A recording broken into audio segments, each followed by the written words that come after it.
నాలాలు ఎవరు ఆక్రమించుకున్నారో, ప్రభుత్వ పార్కులలో అక్రమ నిర్మాణాలు ఎవరు చేశారో, ప్రభుత్వ భూములలో అక్రమంగా వెంచర్లు ఎవరు వేసిండ్రో, ప్రైవేటు భూముల్లో అనుమతులు లేకుండా ఎవరు కట్టిండ్రు, ఇవన్నీ ఒక కోణం. మూసీ అనేది నగరానికి జీవనాధారం. ఆనాడు 1908లో వచ్చిన వరదలలో వేలాది మంది చచ్చిపోతే నిజాం నవాబు ఉస్మాన్ సాగర్, హిమాయత్ సాగర్ను, అనంతగిరి కొండల్లో నుంచి వచ్చే నీళ్లను నియంత్రించి ఈ ప్రాజెక్టులు కట్టి హైదరాబాదు నగరానికి తాగునీటి సమస్యను తీర్చడానికి ప్రయత్నం చేసిండు. ఇవాళ 100 సంవత్సరాలు మనకు తాగునీటి దాహార్తిని తీర్చిన ప్రాజెక్టులను ఇవాళ ముంచేయాలని మీ ఫామ్ హౌజులు కట్టి మీరు ఆక్రమించుకున్నారు. ఇవే కాకుండా వందలాది గొలుసుకట్టు చెరువులను హైదరాబాదు నగరంలో ఆక్రమించుకున్నారు.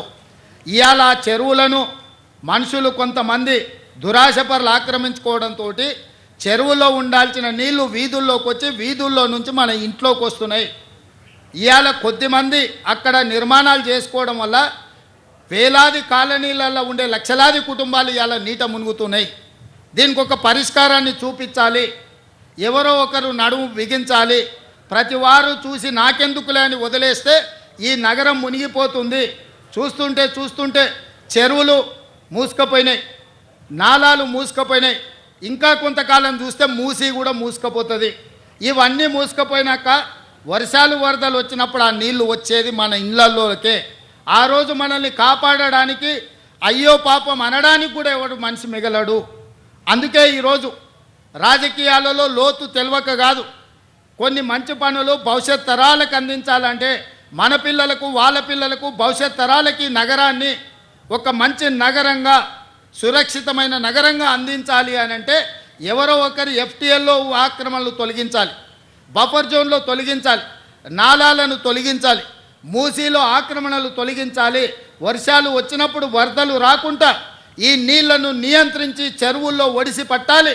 హైదరాబాదు నగరం ఇవాళ ఒకప్పుడు 200 ఫీట్లు వేస్తే బోరు పడేది, ఇవాళ 1200 ఫీట్లు వేసినా బోరు పడతలేదు. దీనికి కారణం ఈ సాగునీటి చెరువులను ఈరోజు ఆక్రమణలకు గురి కావడం కాదా? మరి ఈ సమస్యకు పరిష్కారం ఏంది? ఇవాళ ఇంకుడు గుంతలు కట్టాలి అని చెప్పినాం. ఎన్ని ఇళ్లల్లో ఇంకుడు గుంతలు ఉన్నాయని నేను అడుగుతున్నా. ఇవాళ అందుకే మా అధికారులకు ఆదేశాలు ఇచ్చిన, ఇంకుడు గుంతలు కట్టని ఇళ్లకు అనుమతులు ఇచ్చేది లేదు. ఇంకుడు గుంతలు లేని ఇండ్లకు నీళ్ళ ట్యాంకర్ 2 అంతలు ఛార్జ్ చేయమని మా అధికారులకు నేను ఆదేశాలు ఇస్తున్నా.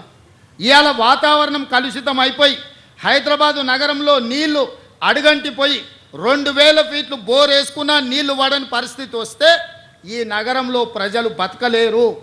ఈ నగరం సర్వనాశనం అయిపోతుంది. అందుకే ఇవాళ రాజకీయంగా నాకు తెలుసు, ఈరోజు కొంతమంది పేదల కష్టం వచ్చింది, వాళ్ళ కన్నీళ్ళు నేను అర్థం చేసుకుంటే వాళ్ళ దుఃఖం నాకు అర్థమవుతుంది.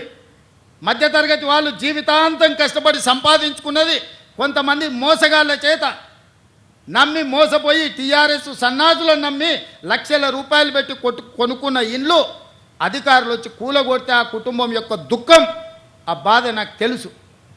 కానీ ఇట్లనే వదిలేసుకుంటూ పోతే ఇవాళ చెరువులను ఆక్రమించుకొని, నాలాలను ఆక్రమించుకొని, మూసీని ఆక్రమించుకుంటే ఈ సమస్యకు పరిష్కారం ఎక్కడ? ఇవాళ వాళ్ళని తొలగిద్దాం. తొలగించినప్పుడు వాళ్ళకు వచ్చిన నష్టాన్ని ఏ విధంగా భర్తీ చేద్దామో మీరు సూచన ఇవ్వండి. ఈ ప్రభుత్వం సిద్ధంగా ఉంది. ఏ పేదవాడి కన్నీళ్లు మేము చూడదలుచుకోలేదు. ప్రతి పేదవాడికి ప్రత్యామ్నాయం చూపించాలన్నదే నా ఆలోచన. ఇవాళ మూసీలో ఆ దోమలు, ఆ కంపు, ఆ కలుషితంలో బతికే కంటే ఒక మంచి డబుల్ బెడ్రూమ్ ఇల్లు ఇచ్చి వాళ్ళు బతకడానికి ఉండడానికి ఇచ్చి వాళ్ళకు పని కల్పించి వాళ్ళ పిల్లలు చదువుకోవడానికి ప్రభుత్వం ఏర్పాటు చేస్తే కేటీఆర్ హరీష్కి వచ్చిన నొప్పేందే, ఈటెల రాజేందర్ దుఃఖమేందే నాకు అర్థమైతలేదు. ఏంది మీ బాధ? వాళ్ళు మంచిగా బతకొద్దా? వాళ్ళు ఎప్పటికీ పేదోళ్ళలాగానే ఉండాలి, మూసీళ్ళే ఉండాలి. వాళ్ళ పేదరికం చూపించి వాళ్ళ దగ్గర ఓట్లు వేసుకొని మీరు ఎమ్మెల్యేలు, ఎంపీలు కావాలనా? వాళ్ళు